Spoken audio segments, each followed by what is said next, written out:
giving his 10th and final speech in his Competent Communicator series. Doug is highly motivated to achieve this goal. As I said, he's the first one in our club to do so, and so it's very exciting. And it was, I think, Doug's second or third speech when he announced that he said, you know what, darn it, and I forget the date that you said, or a timeline that you said. I thought you even said the end of the year, and you by far have surpassed that. He said, darn it, I'm gonna get my 10 speeches out of the way and done, and he has. So Doug's 10th and final speech is entitled The Journey, and without further ado, I would like to bring up Doug Poland.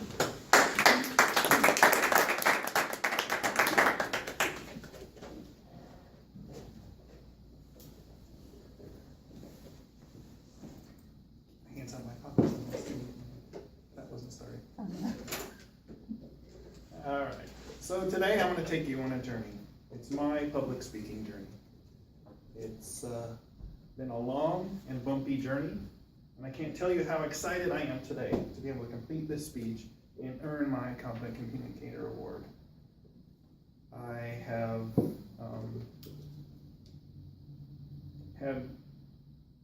it's just amazing that I'm up here today doing this. My entire career, I've been a perpetuant software engineer who would do anything to get out of speaking in front of a group. The main reason that I went into the field was 3 reasons. First, so I could listen to my headphones and music all day. Second, so I could code all day. Third, because of 1 and 2, I wouldn't have to talk to anybody all day. So let's start this journey, get in the Wayback Machine, go all the way back to 1975. I was in 2nd grade, and our teacher was making everybody in the class go around the room, stand up, and read from a book. I got up there, and I didn't do so well. I had a little bit of a problem with dyslexia back then, and some of the kids in the class started making fun of me. And then we went out to recess, and they just started taunting me about it. Thus, the beginning of my fear of public speaking. So fast forward to 1978, Year Grease came out. What a movie. And I was in 5th grade then, and our teacher was forcing us to do a book report and read it in front of the whole class. And remembering my 2nd grade experience, I got a little nervous and I stuttered on one of the words, just one, and kind of just messed things up. And it wasn't horrible, but it wasn't the greatest. Unfortunately, the result of that experience was that teacher went to the school administrators, and they decided to enroll me into a once-a-week speech therapy program for 1 word. It was ridiculous. I never stuttered before. And going into middle school, they forced me into a English as a 2nd language English class, which was just pure torture. It was just ridiculous. Every semester in middle school, I made honor roll. And every one of those semesters, they counted my grade for the English as a 2nd language class as a 0, an F. But I still made honor roll. And every quarter, when I made honor roll, I went to the principal and said, I don't belong in there. Look at my grades in all my other classes. Of course, he ignored me. So I was stuck in there until high school, then I got out. Next, we move along to college. When I got into college, I was determined to find every loophole possible to get out of doing a speech class. Looking back on that experience, probably would have been smarter to take the speech class, because I had to take a philosophy class and a political science class that both had 20-page papers at the end of the semester. It was so much work. My roommates rubbed it in so bad. We had to get in front of the crowd and say hi today. Well, I was writing that 20-page paper.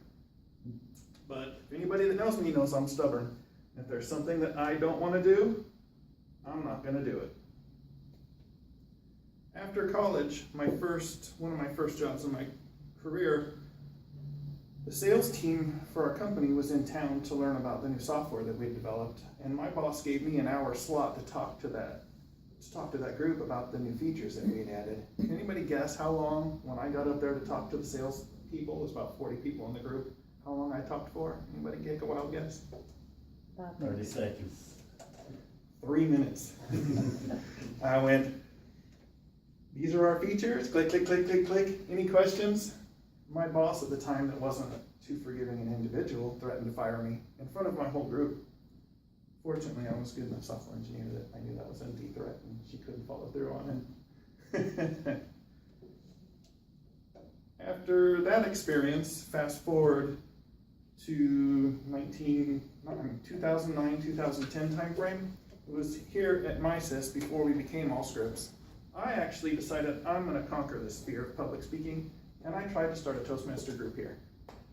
I worked with HR for 9 months back and forth to get approval to start a Toastmasters group.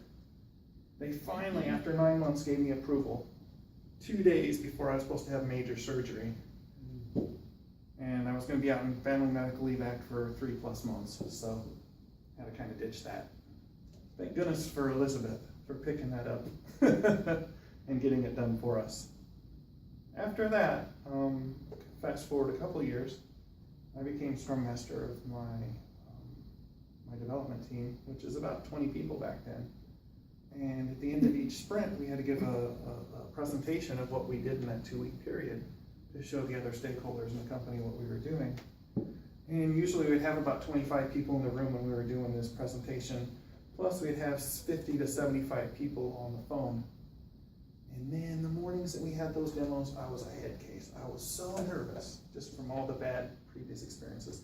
I never had a bad experience doing that, but I was just so nervous that I was gonna mess it up. The good thing was though, after each sprint review demo, when I didn't screw it up, I would get like the adrenaline rush from hell. It was just awesome. After that, we forward to my first 4 or 5 speeches in this group. I was a head case.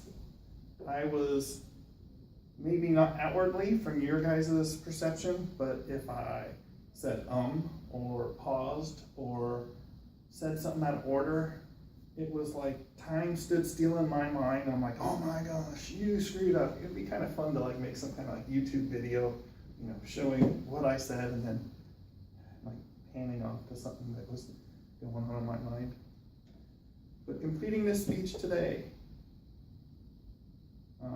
excuse me. So, you know, I have a saying in life, life's an adventure, surf it. And I'm an adrenaline junkie, so I think that's a great saying for an adrenaline junkie. I love to overcome my fears. When I was younger, I used to have a fear of surfing big waves. And I eventually overcame that and can now say that I've surfed waves up to 20 feet tall. Later in life, I've overcome my 2 biggest fears, which was, the first was fear of heights. When my son was 4, which was about 4 years ago, he really got into rock climbing. And I wanted to be a good dad and show him support, so I started doing it with him. And the first time I climbed up a 3-story plus wall and looked down, I was like, what am I gonna do? I'm not jumping. I know, I'll just climb back down the way I came up. And I turned my head and my glasses hit the rope on the harness and they fell all the way down to the floor. So I got over my fear real quick because I had no choice. Without my glasses, I'm as blind as a bat. So I had to jump and let the Malay take me down. And got me over my fear of heights. And now, today, I say completing this speech, I'm over my fear of public speaking. At least I feel I am. Completing this speech, I think, proves that when you put your mind to something, there's nothing you can't do. Don't let fear rule your life. You can overcome it, no matter what anybody else says. Just look at me, Mr. Toastmaster.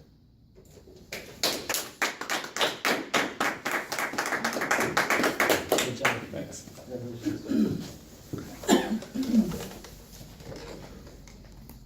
Thank you, Doug. And congratulations on completing your 10th speech. Thank you.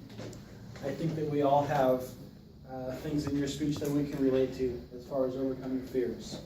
And I won't take Wanda's opportunities to comment on some of the specifics in your speech, but I think that your speech definitely spoke to all of us in one way or another, so thank you very much. Thank you.